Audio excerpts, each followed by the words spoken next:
दोस्तों रेलटेल के quarterly numbers आ चुके हैं, तो उसी के बारे में हम इस वीडियो में बात करेंगे और जानेंगे कि अब आपको रेलटेल के अंदर इन्वेस्टमेंट करना चाहिए या नहीं। चलिए शुरू करते हैं।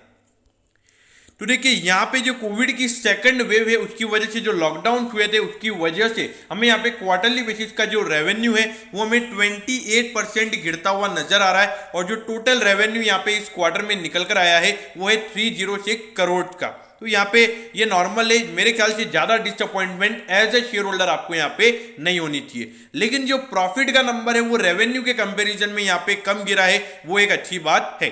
नेट प्रॉफिट यहाँ पे कंपनी का 22% क्वार्टरली बेसिस पे गिरकर 21 करोड़ का यहाँ पे कंपनी का टोटल नेट प्रॉफिट इस क्वार्टर में निकल कर आया है। तो यहाँ पे क्वार्टरली बेसिस के नंबर मुझे ज्यादा डिसअपॉइंट नहीं कर रहे हैं। अगर हम ईयर ऑन ईयर बेसिस पे कंपनी के रेवेन्यू की बात करें तो वो यहाँ पे 20% बढ़कर 306 करोड़ का यहाँ पे कंपनी का टोटल रेवेन्यू निकल कर आया है। देखिए ये 254 करोड़ मेरे टीम मेंबर ने गलती से लिख दिया है, इसके लिए मैं आपको सॉरी बोलता हूँ। ये 254 करोड़ जनरली जो पिछले साल का जो रेवेन्यू था, यानी कि जो पिछले साल का अप्रैल से जून वाला क्वार्टर का जो रेवेन्यू था ये वो रेवेन्यू है। तो यानी कि 306 अभी कंपनी का रेवेन्यू आया है, तो 52 करोड़ से यहाँ पे कंपनी का रेवेन्यू हमें ईयर ऑन ईयर बेसिस पे बढ़ता हुआ नजर आ रहा है। अगर प्रॉफिटेबिलिटी की बात करें तो वो यहाँ पे 31% ईयर ऑन ईयर बेसिस पे बढ़कर 21 करोड़ का यहाँ पे कंपनी का टोटल नेट प्रॉफिट इस क्वार्टर में निकल कर आया है। तो अगर आप देखोगे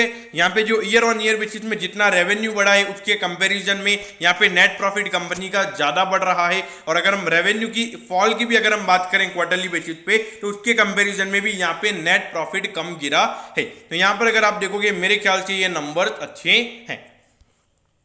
अब देखिए 4263 करोड़ का इस कंपनी का मार्केट कैप है, 1.66% का डिविडेंड यील्ड भी है। यहाँ पे ये तो अभी डिविडेंड यील्ड है, बाकी 100 के नीचे इसका इश्यू प्राइस था अभी जब इसका आईपीओ क्या कहते हैं आईपीओ आया था तब। तो देखा जाए तो उनके लिए तो 2 से 3% का डिविडेंड यील्ड है। तो अगर आप देखोगे इंडस्ट्री के कंपैरिजन में आपको सस्ते वैल्यूएशन पे मिल रहा है, लेकिन एक पीएसयू स्टॉक है तो आपको इतना भी अगर प्राइस टू अर्निंग रेशियो मिल रहा है तो ये एक बहुत ही अच्छी बात है। लेकिन अभी जो हमें ईयर ऑन ईयर बेसिस पे ग्रोथ देखने को मिली है उससे कंपनी का अर्निंग पर शेयर बढ़ेगा और प्राइस टू अर्निंग रेशियो में और गिरता हुआ नजर आएगा।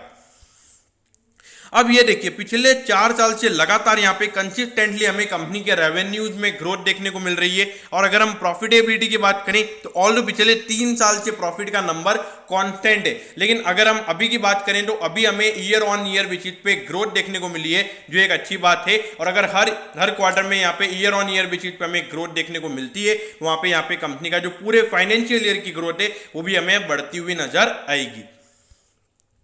अब यहाँ पे 134 पे यहाँ पे रेलटेल का स्टॉक अभी ट्रेड हो रहा है। देखिए जिन लोगों को ये आईपीओ में अलॉट हुआ था उनके लिए तो अभी 30 से 40% का रिटर्न उनको यहाँ पे आ रहा होगा। तो देखिए रेलटेल कॉर्पोरेशन में जब ये लिस्ट हुआ था तो बहुत ज्यादा मैनिपुलेशन हमने इस स्टॉक में देखने को मिला था, लेकिन देखिए वो जब मैनिपुलेशन अभी छोड़ देते हैं। लेकिन रेलटेल की अगर हम बात करें तो यहाँ पे आने वाले टाइम पे इसके पास बहुत सारी ग्रोथ अपॉर्चुनिटीज अवेलेबल है। और अभी फाइनेंस मिनिस्ट्री ने भी कहा है, और जो हमारे रेलवे मिनिस्टर है पीयूष गोयल जी, उन्होंने भी कहा है कि जितने भी रेलवे स्टेशन से वहां पे वो वाईफाई सर्विसेज देना चाहते हैं, और अगर ये होता है तो वहां पे रेलटेल एक मेजर बेनिफिशियरी हमें वहां पे होता हुआ नजर आएगा। तो इसीलिए रेलटेल में लॉन्ग टर्म मेरा व्यू यहाँ पे पॉजिटिव है। तो अगर आप रेलटेल में इन्वेस्टेड है, इन्वेस्टेड रहिए। अगर इन्वेस्ट करना चाहते हैं इन्वेस्ट कर सकते हैं। एक ही रिस्क जो है मुझे यहाँ पे नजर आता है अगर आप लॉन्ग टर्म इन्वेस्टर हैं तो वो ये है कि यहाँ पे गवर्नमेंट और फर्दर स्टेक नहीं बेचना चाहिए। अगर गवर्नमेंट आने वाले टाइम पे यहाँ पे फर्दर स्टेक बेचता है तो मेरे ख्याल से लॉन्ग टर्म में यहाँ पे थोड़ा यहाँ पे जो